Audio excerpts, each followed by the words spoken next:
Hello, product people. Welcome to the Product for Product podcast, hosted by Matt Green, data advocate and product manager, and Masha Mikanovsky, product leader and author. Our goal is to serve the product community by helping you find products that can help make your work in product management easier. Thanks for joining us on another episode of the Product for Product podcast. Welcome back, everyone. On today's episode, Michelle and I are happy to be speaking with Giacomo Poggiali about the product engine to reach product market fit. So let's dive in. Welcome to the show, Giacomo. Thank you. Welcome. Thanks for having me. It's great to have you. Hey, Michelle. Hey, Matt. Hey, Giacomo. How are you doing? I'm doing fine. How are you? We're doing good. You're coming from all the way from Firenze, Italy, right? Yeah, that's true. And Florence, Italy, not Florence, Kentucky. Yeah, so for the Americans, it's Florence. I love to use the original names, Firenze. I love the name Florence. My grandmother was named Florence, Florence, South Carolina. So maybe I love that okay. Wow. Amazing, and welcome to the show. And we will dive right into it. But before we talk about product market fit and your engine to get there, tell us a bit about yourself, who you are, how did you get to product management, and to what you're doing these days. So I've always been a first or founding product manager at different early stage startups, all in of course, being the first one or the founding one, always in the pre-product market fit phase.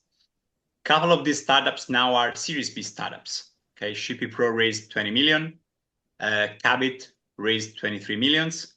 What happened is that after we reached product market fit, I somehow started noticing that this was not my sport anymore. So I'm another flavor of product manager. And so that's when I decided, okay, I'm going to freelancing. And so right now I divide my time in two, basically. Half of my time I'm a fractional. It could be either as a venture builder or as a first product manager in early stage startups. The other half of my time, I'm a product coach, mainly with 500 Global right now. I'm covering programs throughout the world with them and other smaller acceleration programs, which is a lot of fun. The reason why, I started in the whole startup world, since you asked, how did I end up being a product manager? I think the cool thing is that when I started, I didn't even know what a product manager was, and I didn't even know that product manager existed. So I wrote my master thesis on the Lean Startup methodology. And when I started with my first team in the founding team of Shippy Pro, I started trying to understand how to apply those principles to what I was doing. And so I started working. We were in three, so I was covering everything related to design, product, and marketing. There was a developer who was coding all day and all night, and the CEO was in charge of finance, sales, hiring, all this part. And I was like, okay, so now I have to do these things. Let's try to apply these principles. And then I started reading case studies and attending workshops and attending communities, online communities. And I started noticing that most of the people who were sharing my tools, my methods, my mindset mostly, they were all product managers. And that was the day in which I say, okay, maybe I am a product manager. And that's the day in which I became a product manager. and so I arrived to product management absolutely by accident, but I fell in love with it so much that I decided, okay, that's what I want to become good at. And that's what I want to give others back. And so that's what I'm trying to do right now. I'm trying to give others back what I learned during the path. And in the meantime, I'm keeping on learning because by working with many startups at once, I get exposed to very different industries, business models, products. And this is incredibly enriching for me. And it's really good exercise for my mind. That's one of my favorite questions about and parts of doing the podcast is learning where people come from, because we all come from different occupations and different approaches when it comes to product management. So it's great to hear that. I actually love it that you came from the academy as Lean Startup methodology, doing that your master's on thesis, because I think for most of us product people, when we come from the industry, we don't really know what lean is, especially if we start in enterprises or we start with growth or organization that are already beyond those and they have those establish processes and we have to adhere to the processes, or there is, the hippos and the other type of leaders that we have to deal with and all that stuff. And they don't really know what lean means. And then we find lean some other ways and we try to implement it in the organizations where you come from that. And the best place to implement them, of course, is startups because they have to be lean. And Yeah, at the very beginning, it was like, okay, I was thrown out in the open sea, and I was like, okay, try not to drown, learn to yeah, swim, and that's what it felt like, and it feels like this for people who are the first product manager, but also first whatever they are at a startup. When you're the first person doing something in a startup, it really requires a specific kind of person, the kind of people who are very enthusiastic about writing the playbook rather than applying a process. And right. so that's something that you see a lot. Okay, amazing. So let's start diving into product market fit and the engine to get to product market fit. But before that, I want you to tell us, how do you define product market fit? So I have many definitions. Let's start with a very unorthodox one. My very Mhm. unorthodox one is that when you see it, you know it. So when you are at product market fit, it's pretty evident because things have changed a lot. You can lie to others about being at product market fit. I've known founders who say, hey, we are a product market fit, but while they clearly knew they weren't a product market fit, but when you are there, you feel it. I'll try to specify better and then come up with a more scientific definition, I promise, because Okay. this is pretty much like questionable. So what it feels like before product market fit, everything feels very heavy, very, very heavy. It's like the feeling is like you are trying to push a rock uphill because you are building acceptance for your value proposition. And yet, I mean, you're building something new that wasn't there, and people have to get used to the fact that this exists, try to understand what this is for, and all of this is very heavy for you. So it feels like pushing a rock uphill. When you're a product market fit is when you're at the top of the hill. So the rock starts running very fast downhill, and the game changes. You don't have to push anymore. You have to run after it very fast because it creates conditions. It creates places in which you can run very fast. And if you're not fast in running after it, somebody else will. So out of the metaphor and more towards something more scientific, before product market fit, your main focus is about getting acceptance on the value proposition. After product market fit, you have created a category in the market that wasn't there because your value proposition gets known and people start wanting it. And so that's when you have to care a lot more about channels than about refining the value proposition itself. That is when you have to start caring a lot about competitors because that's the moment in which opportunities are created. And if you're not fast in seizing them, somebody else will run after them. And at the very beginning, before product market fit, it's mostly about the early adopter. And then later on, it's about trying to understand how to get to a broader audience. Before product market fit, I would say in the product market fit is composed of two words, product and market. Before product market fit, it's mostly about the product. After product market fit, it's mostly about the market. Mhm. To just summarize everything, I would say before product market fit, you're mainly focusing on your demand, okay? Trying to understand where your demand is and create somehow the conditions in the market for the demand to come out. After product market fit, everything is in the supply game. So it's about, are you fast enough to seize them? This is what I noticed when I first got to product market fit, which was pretty new thing for me. I didn't even know what was it, but we noticed it. We don't notice that a lot of people started arriving and we didn't know where they came from because they weren't coming from our campaigns or something like this. And they were demanding a lot of stuff. And the game was, okay, can we service them fast enough so that they will come to us and not to somebody else? Mhm. And so the game changed pretty much. But I promised you a more scientific definition. Uh-huh. And I'll get to it, which is I would define product market fit as when you have a product that you can easily sell to a group of people that you can easily define and find. This is how I would say. There are many proxies on how to see if you are at product market fit. I would say the one that I've seen most commonly, I would say, is a lot of users come in organically.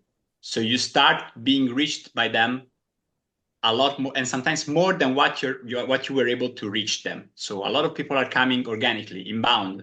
They know your brand, they know your name. Somebody else talked about you. They find you somehow. This means that you have rocked not just the product part, but also the go-to-market part. Mm-hmm. Something that I don't like about most definition is that product market fit is always defined as just having a product that some people love. I would say that this is not enough. This is what I define as problem solution fit, which is a very important part. Mm-hmm. But it's the product equation. You still are missing the marketing part of the side of the equation, which is go-to-market. Okay, mm-hmm. It's not just having a strong product that does all of this, but it's also being able to easily reach these people, find these people, and sell these people. Okay, this starts feeling easier. Okay, and so when it starts feeling easier, you want to go to the next level, which is okay. We need to scale this. And so when you start to scale them, it starts feeling hard again because you're in another game. But it's not hard anymore about who are we selling it to, what should we build, stuff like this. This part is mostly solid, okay? Yep. At least the core of it is solid. Yep. The game starts changing completely another game. Yeah. It's almost another sport. Yeah, absolutely. So it's probably always hard, but it's a different type of hard. The hard in the beginning is to push the product. The hard after, or the hard before product market fit is to push the product, but the hard after is to actually run, like you said, run after it and make sure that others are not taking the ball or taking that rock. Making that connection, right? It's making that connection between, okay, I know I'm going back to like APIs, like we talked about, Michelle, like, you know who you're building it for. I'm building this for a developer. It's a developer experience. I want to make it easy to use. But it's like there's a lot of other competition on the market. It's that how do you get to them and gain their attention? Because people's attention span is so short. And I think that's like the gap that, But that's just acquiring them. I would say that converting them and retaining them is even more important. That's the experience, right? That's where like that technology, like there's some quote out there, like people shouldn't realize they're using technology when they're using stuff. It should be so seamless. Yeah, you acquire them and then retain them. But yeah, I think that's like the part about product market fit. I always like try to like wrap my mind around. Mm-hmm. I would say that when you get to product market fit, you have a playbook. It works, and it was very hard to make it work. But then the game changes, and it's not about making it work anymore. It's about scaling it. And so scaling it, it's not something that you just put more effort, put more resources on, and it's done. It comes with a lot of other challenges. Big challenge. It's even harder sometimes than the first phase. Mm-hmm. So bigger challenges because you have prioritizing becomes a lot harder. It's hard at the beginning, but it becomes harder because you have a lot of opportunities and you cannot seize them all. And you have to decide very carefully. So everything becomes you have a lot of opportunities more, but seizing them and building and scaling this initial playbook, this is not something that you just do it. Okay. Yeah. It's like. Yeah. So let's talk about how do you get to product market fit? Because after we define what it is in a few ways, and I think everyone that asks this question, including myself, when people ask me, there is always a few definitions for it. And it's fine because it just shows that it's hard and it's not the same for everyone and it's not very scientific. Tell us a bit about the product engine that you're using to get to product market fit that you stumbled upon or you adopted, or what is it and how does it help startups try to get to product market fit? Mm-hmm.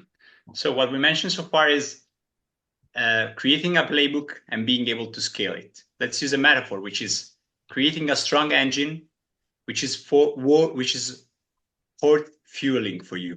Okay, it is worth fueling for you because there's a day in which you want to scale things, so you have to input massive amounts of gasoline, which is money, acquisition money, investments, making the team bigger, whatever it is, you have to make sure that your product engine is strong. So you have to make sure that that initial playbook, that initial lever is strong enough, is reliable to bear additional quantities of gasoline and make sure you're not just wasting money. There are a lot of companies that scale prematurely, which means they have some signals of product market fit, but still the engine is very leaky. It's not efficient. And so they start pouring gasoline in it, and it's a disaster because they waste massive amounts of resources. And so first thing is build a product engine worth fueling. That's the first thing. How did I came up with, this is something like a framework, but I would say it's not a framework that I apply. It's something that I learned along the way with what I did, with what I did not and did wrong, and with the experience of many startups that I met along the way. So right now, I've worked as an employee, consultant, fractional, or coach with more than 150 startups right now, early stage startups, pre-product market fit. And I've seen some practices, and then try to frameworkize this. I don't know if this is a word in English, but probably you might understand. So I try to take these experiences and make a framework out of them. So how does this work?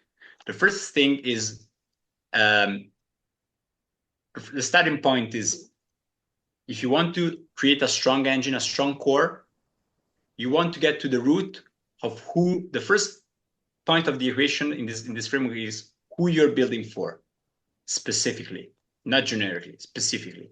So you're looking for what I call lighthouse users. These are the kind of user that, why lighthouse? They are feeling the pain very strongly. And so they usually enlighten your way with good feedback. They don't care much about tiny bugs, UX, make me the dark mode, or whatever it is. Okay, they usually give feedback which is very on point and related to the pain they're feeling or the desire they have. And they also, they're lighthouse because they're like a beacon for other similar users to join you. And this is why you're building your product engine on some users. Okay, they are like your early adopters, the people who will share you with the other people. That's a strong and very important component. How do you find these lighthouse users? So the main question is, who finds what we are building really valuable or important? This is a question that, by the way, is shared by another framework, which is the superhuman framework, which makes heavy use of the Show-Analysis test. Okay, with the Show-Analysis questionnaire, the 40% of people should say that they would be very disappointed if we didn't exist longer. I prefer a more scientific approach because people might say something, but not believe it that much. People can give different meaning to these words and say, yeah, I like you, I use it a lot, but I won't be that disappointed because I don't know. I mean, what does it mean? It has a strange meaning. I wanted to go to something more rooted. And what I do is I stopped using this Show-Analysis test. I started looking at behavioral data within the product. So if I want to find people who really find this valuable, I don't have to ask them, do you find it valuable? Show me, don't tell me. So what do I look? I start diving into the product data, and I want to see people who show behaviors that I highlight that they care about it. They find it valuable. And I try to segment for this behavior-related metric. It's usually the top 10 or 20% on some specific metric. The specific metric is based on your stage and model, but can make some example. For example, if your business is if your product is a frequent product, you probably want to look at the top 10% most engaged users. Okay, if it's transactional, the 20% with most transactions. So you want to take the top and say, okay, if I take, for example, the top 10% most engaged users, who are they and what attributes do they share? What do they have in common? Okay. And when you start looking at it, you see that they have something in common. Okay. And you might see that, of course, many users with some different attributes use your product and find it valuable. But there are some who are specifically frequent. in this top percentage. Okay, take this and say, okay, I'm solving this problem. And this is very helpful for defining your ICP, which is very important at the very early stage, or early adopter, whatever you want to call it, because ICP still is valid for larger companies, but early adopter is what you're looking for right now. Okay, so this is the kind of people that I want to service more than anyone else, because they are finding this valuable. I have a strong hint of what could be a strong core. Okay, so now we have the who we are working for. Okay, who are our supporters, our clients. And there's a big part that we want to solve, which is we want to get, starting from them, we want to get to two things that are very useful for creating this product engine. Mm-hmm. These are two elements that I use a lot for creating product roadmaps at the early stages. Because people come to me and say, hey, I launched an MVP, I'm at the third iteration, I got a lot of feedback, how do I prioritize this feedback? So starting point is, not all feedback is born equal, it's created equal. So who are you solving for? And they're like, okay, I'm trying to understand who are the ones getting most value. And then there is a very important thing, which is what is the core value that you are creating for them? So why do they use you? Why are you finding this valuable? Why are you using them? You want to find out. And there's another important thing, which is what I call the value blockers. So what prevents some users from getting this value or from getting even more value? How do I find them? To find out the core value, I use mainly quantitative data. So I take these top engaged users and I try to find some behaviors, it could be a feature that they use, it could be an action that they do within the product, whatever it is, that they do a lot more than the average user. Okay, if you compare to another category, another whatever type of segmenting you're using, they're doing something a lot more. And this tells me, okay, this is probably what the core value is for them. And sometimes you might find surprising things. It happened to me a lot that, for example, I was pretty sure that they were using a lot something while they were using something else that told me, okay, you thought, for example, in one case with the shipping software, we were offering rates, okay, shipping rates, discounted shipping rates. And so we were sure, okay, they're using us because they get a lot of discounts. So for savings, that's the value that we're offering them. Instead, they were using a lot CSV importing, which was, okay, if you're using CSV a lot, it's not about the saving, it's about the time. So that's the value that we're creating for you. The other part that you want to try to understand is the value blockers. So when I say, what's your core value? Ideally, you should come up with a very short sentence of what your core value is. A very short definition. It could be 1 word, 2 words, 3 words, no more than that. Okay, then there is the second part, which are the value blockers. Okay, what are the things that are blocking you, preventing you from getting this core value or more of it? Mm-hmm. How do I identify them? I usually use qualitative data mostly.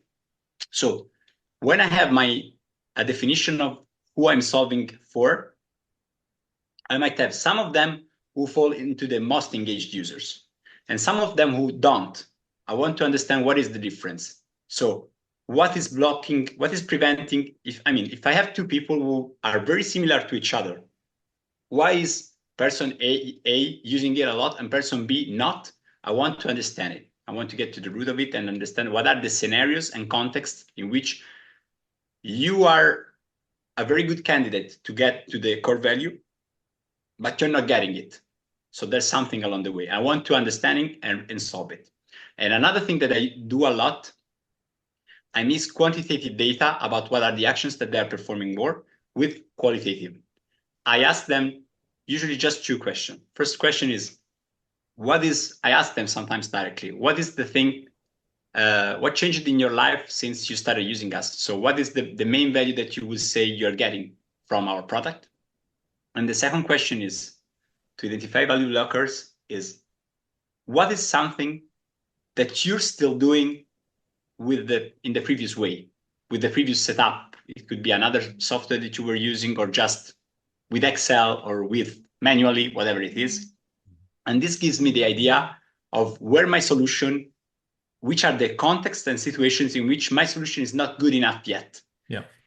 I want to highlight this word, context and situations. Why? Because our product, we as product managers tend to study our product as a standalone thing, as a black box, but it is not. So our product doesn't live in a space-time vacuum. Yes. It lives in contexts. And so, and these contexts sometimes, they make or break the success of our product. So we want to understand them very well, which are all the things around the use case that we're trying to cover. And these things, since they make or break, they're usually, sometimes they're even more important than what's in the product itself directly, okay? So these questions help me identify what are the value, what is the core value, and what are the situations in which they cannot get the value, okay? Yeah. And it happens a lot that I identify some situations in which it turns out to be super clear why they're not getting the value. It starts becoming obvious. What do I do with this usually? I try to, once I have who I'm solving for, what's the value that I'm giving them, and what are the things that are preventing them to get the value, I start crafting initiatives. They're mostly product initiatives, but sometimes they are not product initiatives. It could be something else, because at the very beginning, you got to do a lot of different things. Categories are not so strong. The boundaries are not so defined as they start to be later on. And what I usually do, 80% of initiatives, and by consequence, around 80% of the short-term product roadmap is about doubling down on the core value. Okay, you said us that we help you save time. We want to save you even more time, make things so easy, so fast that you couldn't believe it. Because if this is what you are getting from us, this is also the main attribute that you're evaluating us against, okay, with. And so I want to get not just a little better, I want to get a lot better. And so 80% of the initiatives should be, you should strongly prioritize what creates more of your core value. You shouldn't be afraid of people who want other type of value, because they are looking for something else. They need something else. So at a certain point, you should be brave enough to offboard some customers that are not, they somehow understood that you could solve them some problems, but they want something else. They're not going to stick with you. Yeah, they will keep asking you to solve something else, but you're doing another job, okay? If I'm a dentist, I'm not a veterinarian. Sure, I can see your dog's teeth, but I'm a dentist. I'm not a veterinarian, of course. So you need to strongly prioritize creating more of your core value. So how do you do it? You iterate to improve the existing core features, or you add new features that align with the core value, new features that add more of the core value. Roughly 20% of the initiatives should be about addressing value blockers, so removing them and helping your users unlock more value by removing those obstacles. And that's mostly what is it about. So wrapping up, understand what is the value, what is preventing them to get the value, and this is the trio that you're working with. And you want to iterate on this until you're creating something super valuable. It's a lot better to create something very strong on one problem or on one desire, whatever it is, something that creates a lot of value on one attribute, that's something that creates 10 mini values. Because if you have one strong main dish, that's a dinner. If you have 10 side dishes, that's not a dinner. Yeah. Okay, so you offer a good dinner to your users. Yeah. And does this work with B2B and B2C? It does. Of course, it has some differences in how easy it is to identify some of these drivers.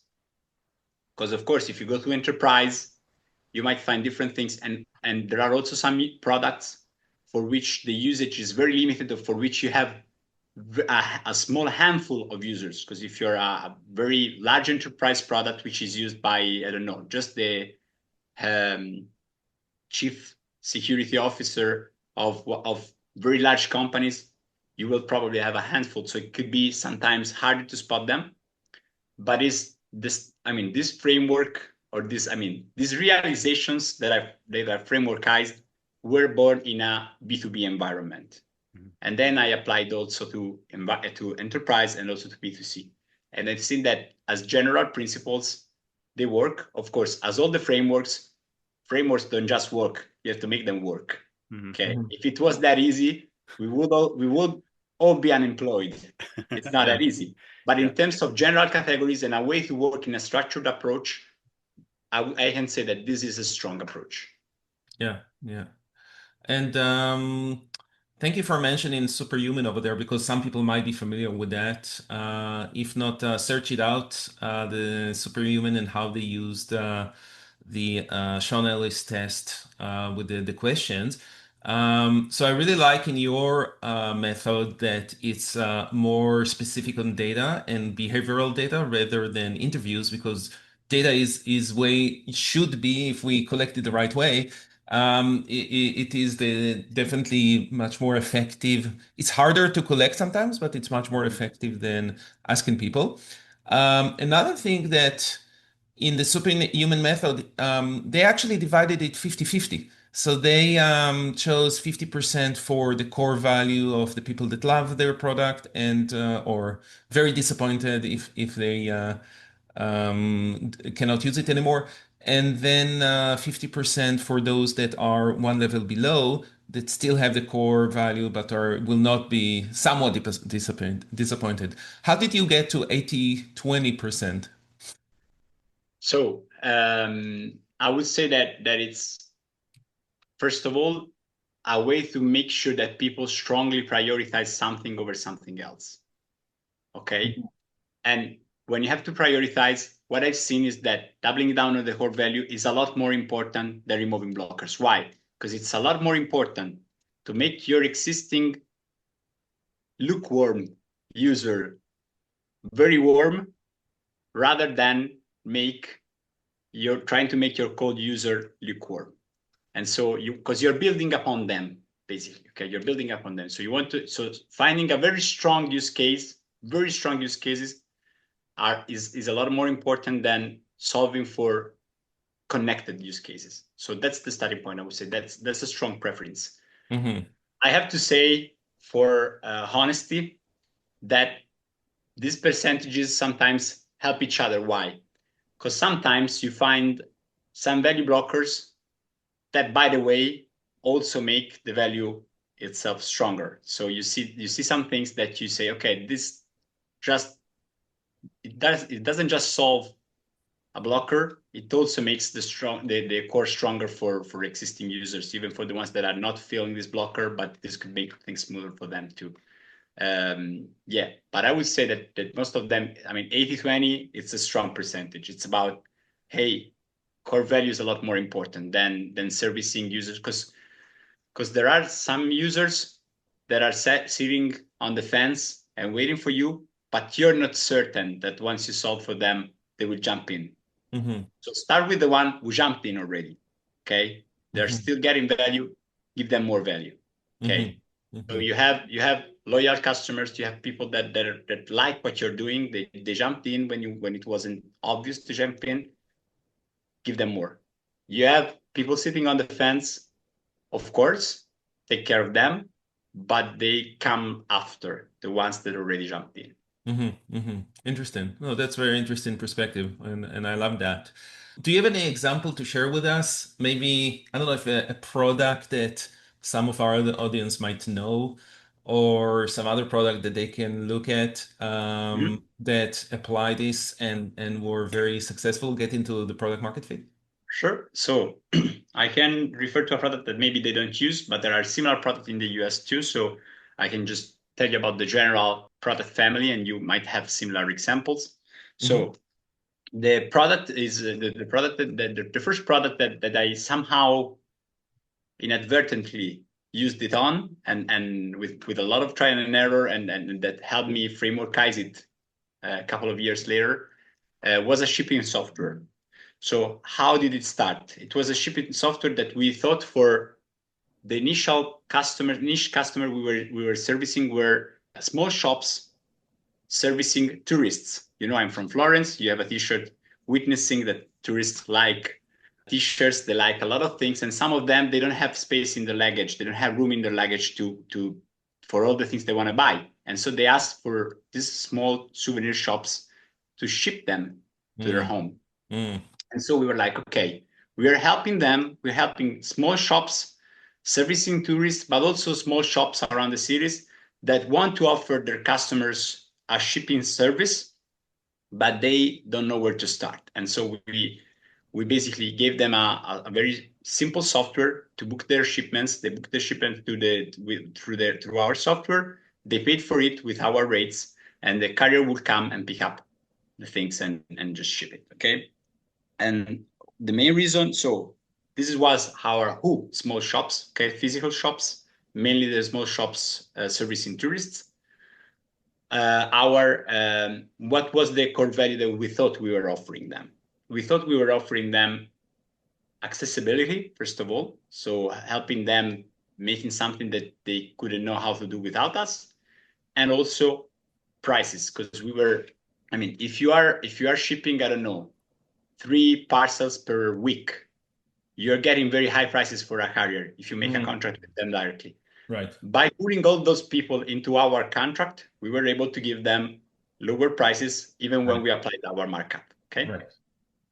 And so that was the who that we thought we were servicing and the value that we thought we were providing. So we started running it. We started giving some ways to make it easier. We started, as everybody does. I mean, you start getting a lot of feedback requests, and we were trying to run around these requests. Some of them were very bad requests. So it happened a lot to us that we made some agency work, custom work, priced as a software as a service. Very bad business decision. Okay. You're doing something very custom, hoping that somebody else will use it. And you find out that just 1 or 2 users use it. And you're like, okay, I'm asking you to pay $9.99 per month. And I did something that costs, I don't know, 3,000. Very bad deal. Definitely don't. It's not the way for product market fit. That's not the way for product market fit. That's the way for a Frankenstein product. Yes. That tries to do a lot of things, but does nothing really well. And so, okay, that's the normal thing that everybody does at the very beginning. You're like running around in the dark. But it's okay. After a short time doing so, you have some evidences, because you can start running what we talked about so far. Something like, okay, but let's look at the data. Who are we really serving? Who are really the people who are most in love with this? Who are the ones that are using it more than everyone else? Again, you have to pick a very good metric. In our case, it was transactional. So for us, the thing that was interesting is who's shipping with us more than anyone else.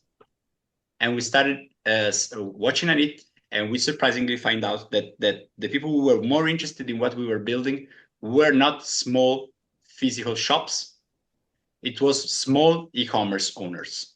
Okay, people shipping online. They wanted to get an easy way to ship the first things, and we were able to offer them.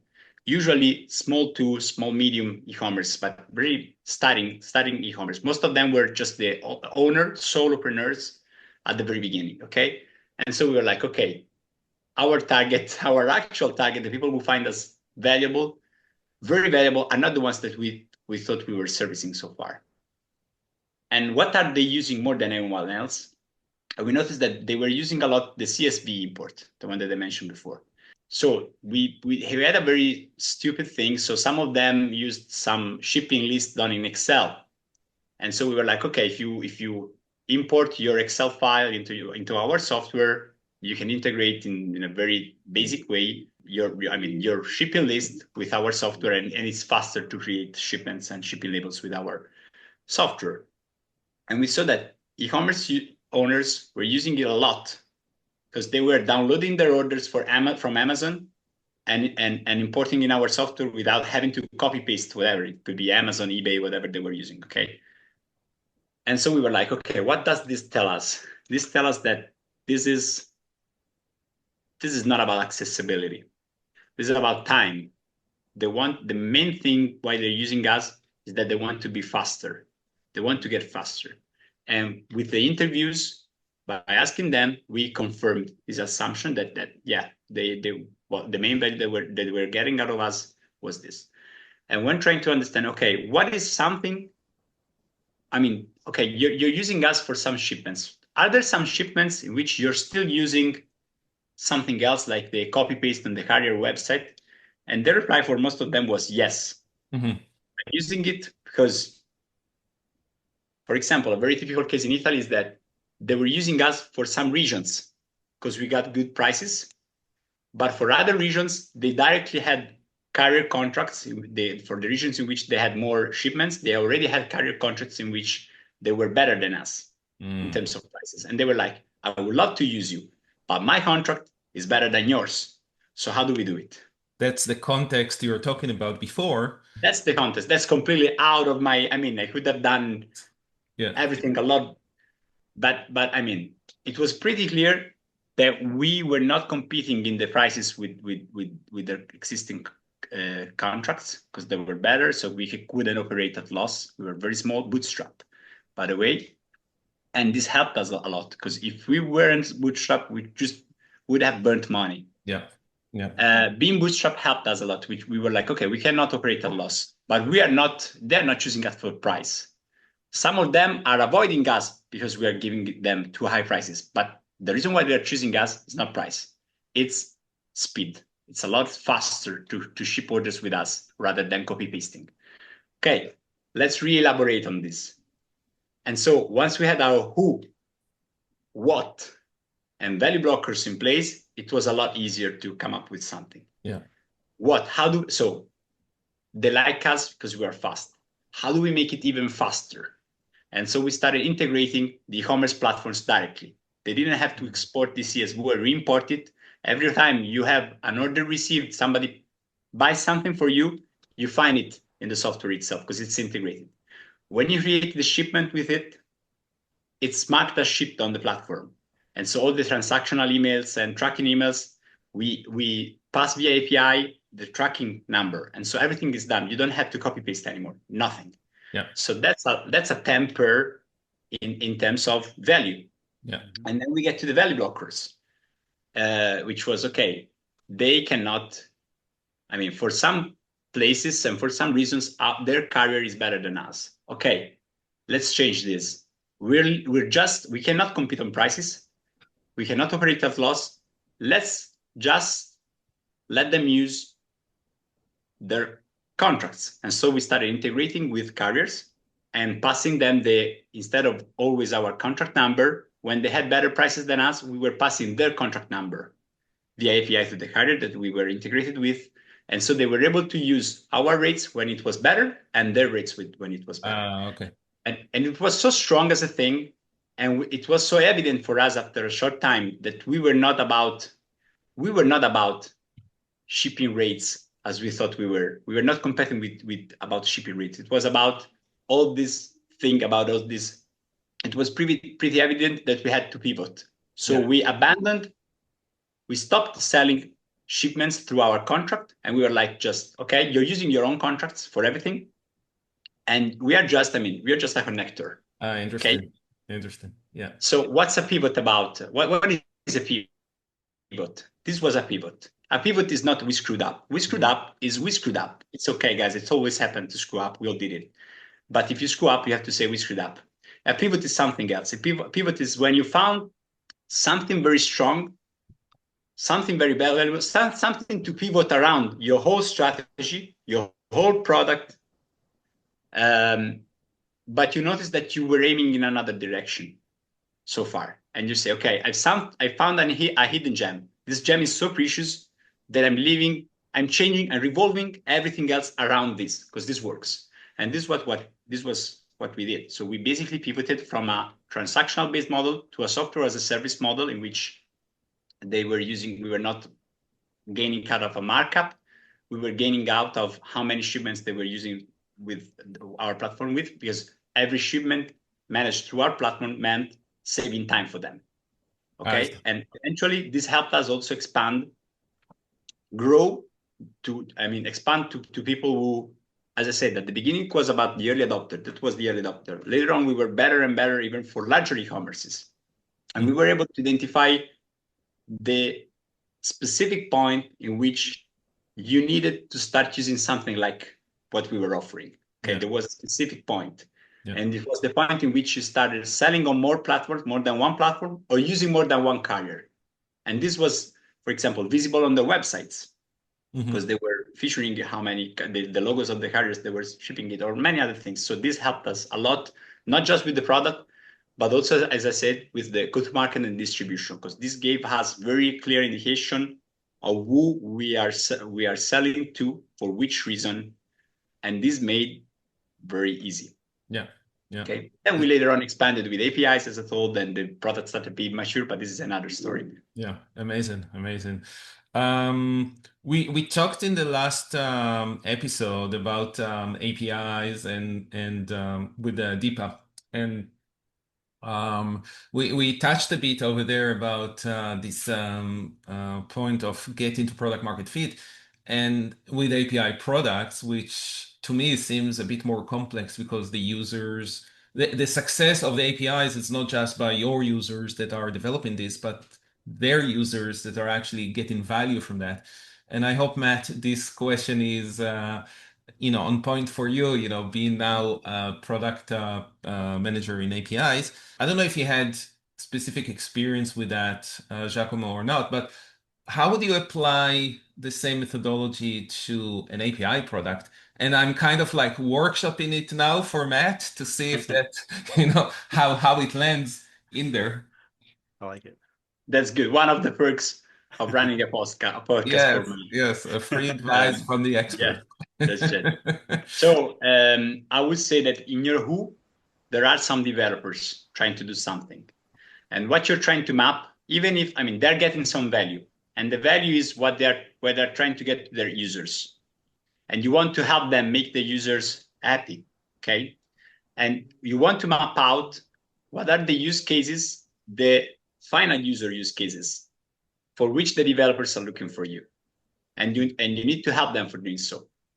For example, in this shipping software company that I talked to you about, we found out that one of the main reasons they wanted an API access was because they wanted to show the exact rate at checkout and being sure to not operate at loss.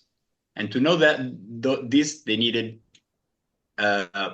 the shipment information, so the shipping destination, a lot of information that was passed through our API. We were calling the API, the carrier, getting back the information and getting back to them the final rate for that specific shipment. This was just one of the use cases, but this was the strongest one. And so we tried to make them a lot easier to make all these operations, okay? So doubling down on the value is how do I make it? So you want, if you want an API, you want an easy and reliable way to do something. It's like a piece of the puzzle for a puzzle tile for your product, okay? How do I make this puzzle tile so good that it fits perfectly in that specific use case? That's mainly so trying to understand the value is trying to understand this, how to make it very easy.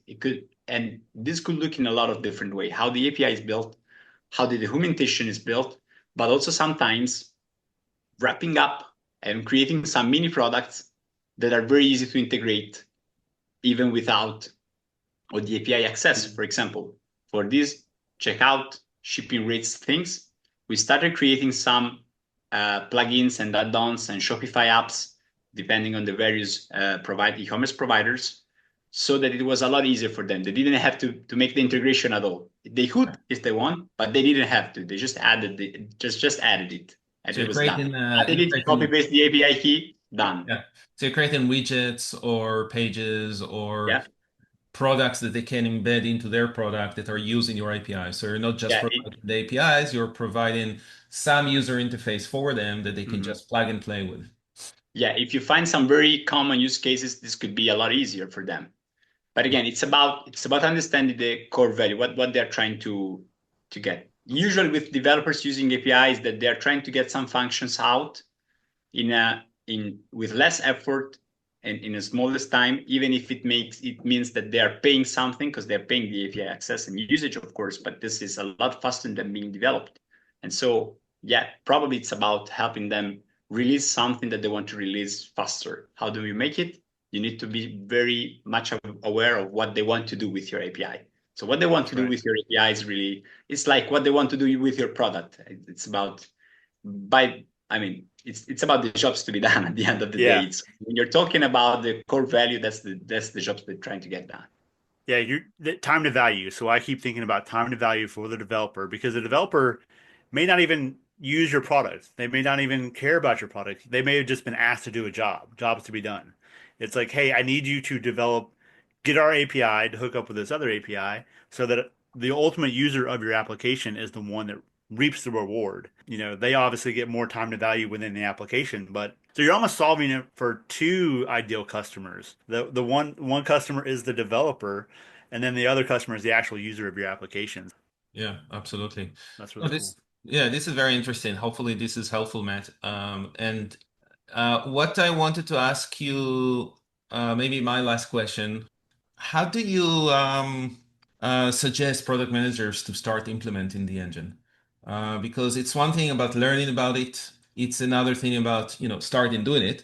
And then also, even, we know startups, yes, they have to get to product market fit. But even with enterprise or scale products, I always also look at some features, especially, well, features is one thing, but many organizations that are already big organization, they like to look into new opportunities as in, oh, let's develop a new product, and that new product is going to do X and Y, and they think that it will be as successful as the first product. And it's usually doesn't work that way. And they also forgot, what it is to be a startup. And many of the people who work over there are not with that mindset anymore. So I've been in these situations that working on new products in a growth organization, and we struggle finding product market fit for the new product. So it still exists. The problem still exists. So what do you suggest to product managers to start with? So I wouldn't give them advice on how to implement it, because they don't have to implement it. I mean, it's like you don't have to use a framework. It could be helpful some way, but the thing is, use whatever you want, but you have to, my dear product manager friend, who you have to come up with something, which is, who are you solving for? What value are you creating? What value blockers impede them to get to it? Whatever, I mean, you have to know it, whatever framework you're using it. And you don't just have to, of course, you start with assuming some replies. That's very good. Start assuming them and build on the assumptions at the very beginning, assumptions that are rooted in the very first pieces of evidence that you might have collected with reports, market research, desk research, interviews, mainly, stuff like that. That's good. Okay, start with the assumptions. But after the assumptions someday, you have to tell me who really you are working for, who's paying your salary, and why are they paying for your salary? Are they just dumb? They're not. Why? What's the reason? And the ones that are sitting on the fence, why they are not paying for your salary? And so you want to, I mean, you need to tell me somehow. I feel that there are many ways to get to these replies, but I also feel that the questions are very important. I try to give some very practical and hands-on examples on how to get to these replies in a good way, in a fast way. There might be many, but something that I'm pretty sure about is that startups that get to product market fit, they know it, and they have strong evidences supporting it. Because at the end of the day, they came up with this playbook, and this playbook is exactly that. We are sending these people, they want us for this reason. And by working with them, we understood how to reach them, how to make it easy for them to reach us. Yeah, and that will help marketing so much, and it will help many different areas of the organization. Great. Yeah, for marketing, I have an example. I mean, I used a lot, for example, things that people told me in product interviews. Some of them were transformed into quotes and used for ads. Yeah. And we did it a lot. And they were the best performing ads, because people would read in them, they were like, wait, that's me. I mean, I'm in the same situation. And the reason why you're in the same situation is not that I'm a genius who started crafting incredible copy. No, I just said what they said. that's almost obvious. I mean, I just use their words. I use the words of something that get in value. So this happens a lot. Sometimes things are even easier than we make them. So when we start writing emails or stuff like this, or email marketing, we sound like robots. While it was a lot easier to just use their words and make them sound very natural. And connect with other users that are like them. Yeah, So it they are makes saying what they find valuable. They're saying what they find, what they're struggling with. Why should we invent a better phrasing for them than the one that they're using themselves? Yeah, exactly. It works very well at the early stages too. I guess one last question I would have, we can't leave the show without mentioning AI. So this sounds like an opportunity for AI assistance or partnership in identifying your ICP or your product market fit, as a collaborator. So are you seeing that in the market, or are you seeing that as a value? I'm using it a lot. Different tools for different things. It could be for brainstorming. It could be for like having a second thought on something or something like this. Even if AI doesn't think, it pretends they think very well sometimes. Mm-hmm. And even some product managers, sometimes we do this too. We pretend to think very well. Jokes apart. I think that we are starting the phase in which AI is so normalized that we can stop asking, hey, how did this change with AI? Because I don't know about you, but I'm using it. I have various tools on every day, all day. Yep, so 2 years ago, or a year and a half, or a year ago, when ChatGPT was still quite novel, we were trying to understand how to torture it with the prompt to make it reply in a good way, etc. This was still a thing. I have the impression that right now it's like, guys, I mean, if you started implementing it and try to understand how to make it a good coworker for you, you've done it already, and you're getting better and better day after day based on your use cases and the things you're trying to get it to help you with. If you're not, I mean, I cannot help you much. This happened to me last week. We were reviewing a curriculum for an acceleration program, and the program manager was like, we are revolving the whole thing about how to use AI for these specific things. And I was like, guys, the last time we were running the workshops of the previous batch, they were still using AI for each single session and exercise and thing we told them to do, because they already have a way for work with them. So unless we have a killer prompt or something very novel or cool that we want to tell, they already know. I mean, all the process that I described, smart people, smart PMs, but I would say 90% of PMs, they already have, if they want to implement it, they already have an idea on how to use ChatGPT for this. Mm-hmm. I mean, it starts become so ubiquitous that it's almost obvious. People are in the phase right now where they say, I can no longer imagine my life, my work day without ChatGPT or Claude or whatever you name it. And so I think we are at the phase in which it's true, we cannot not mention AI. In fact, we did. But we are also getting into the phase in which we will no longer mention AI because it's granted. It's like saying, how do you use your computer at work? Yeah. Hey, tell us how you're using. Of course, I'm using a computer at work every day, all day. That's the I same. was hoping we'll get to that stage already, but we're not. I don't think we're there yet.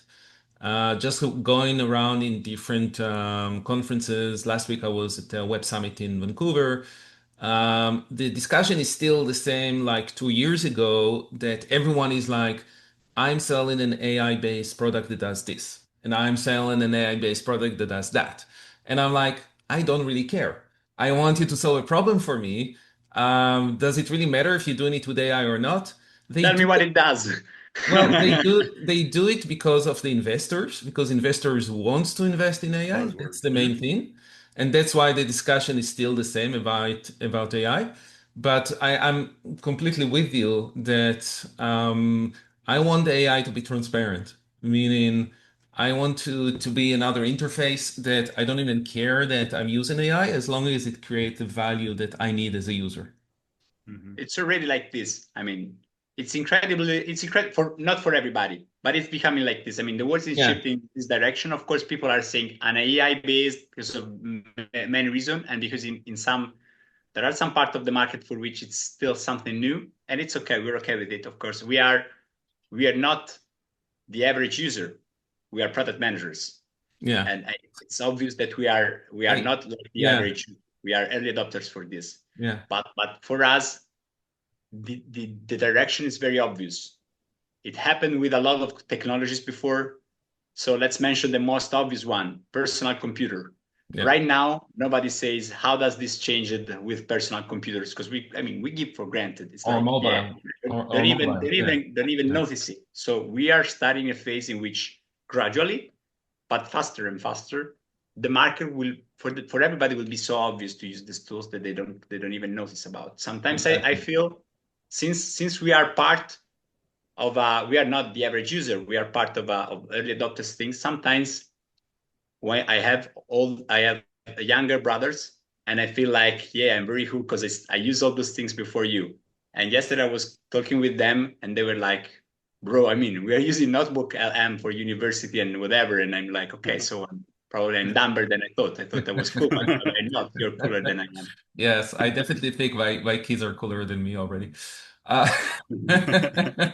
we're getting old. I don't have any more questions. I don't know about you, Matt. No, that's perfect. That's a perfect way to end it. I mean, I think Yeah. about APIs like that. APIs are delivering value behind the scenes. Like we're using an API right now to have this kind of conversation because it solves a problem. We want to have a conversation on the podcast. And APIs are ambiguous. They're delivering value every day with all the different things you're using, but you don't really think about it. And I think AI, will get there eventually. Right now, it's just the buzz and it sells products. Will be a big thing, which is how to make better and better for different models and different agents to talk with each other. Because the current models, so the MCP is the biggest advancement so far, but technical users are clearly saying, hey, this is just a newborn. This is just very small, and this doesn't work so well, and it's expensive. So there will be a whole new set of how to make these new pieces of software, which are AI, talk with each other in a way that is non-deterministic but still deliver values. This will be huge. I think that a big part of your work, Matt, in the next couple of years will shift towards from API to AIPI or some, I don't know what they will be called, but Yeah. that's the concept. Yeah. Listen to our last episodes. Yeah. We have a good discussion about that. That's great. I over will. there as well. Yeah. Over I there will. as well. Good. Before we finish, where can people reach out to you? Mainly LinkedIn. Everybody can write me, send me an invite. Better if with a note, so that I know what is it about. But I tend to reply to all the requests on LinkedIn and try to understand why they reached out to me. Great. What is the main value that they wanted to get out of me? What are the value blockers? No jokes. But the main value, yes. I try to understand why they reached out to me because that's a good way for me to understand many things. Absolutely. How well I'm positioned on some topics. Yeah. Because we are, I mean, we can be seen as an option. If products are just something that people hire for getting something done, this is true for us as product managers too. So it's very important to understand this. Yeah. Absolutely. Not taking it too forward, but Perfect. Well, this has been a great conversation. Giacomo, thank you so much for joining us. Thank you. I had a lot of fun. The reason why I started exploring podcasts, as I said, Moshe, when we first talked, is that it's a way for me to have very thought-provoking conversations, which is very cool. So I noticed that some of the best realizations, ideas, things that I have, they are based on an exchange in some good call or some good podcast mainly. Mm-hmm. And so, yeah, for example, I started using all those note takers and stuff because a lot of value that I was creating was confined into a call, a meeting, or whatever it is. And then I forgot after. And so I want to make sure that I don't forget the good things that we're talking about. And so, yeah. And that's why we started the podcast. So we love talking with people all over the world about their experience with specific tools and frameworks and books in product. Get to share our learnings with everybody else. Yeah. Well, excellent. Thank you again, Giacomo. Thank you.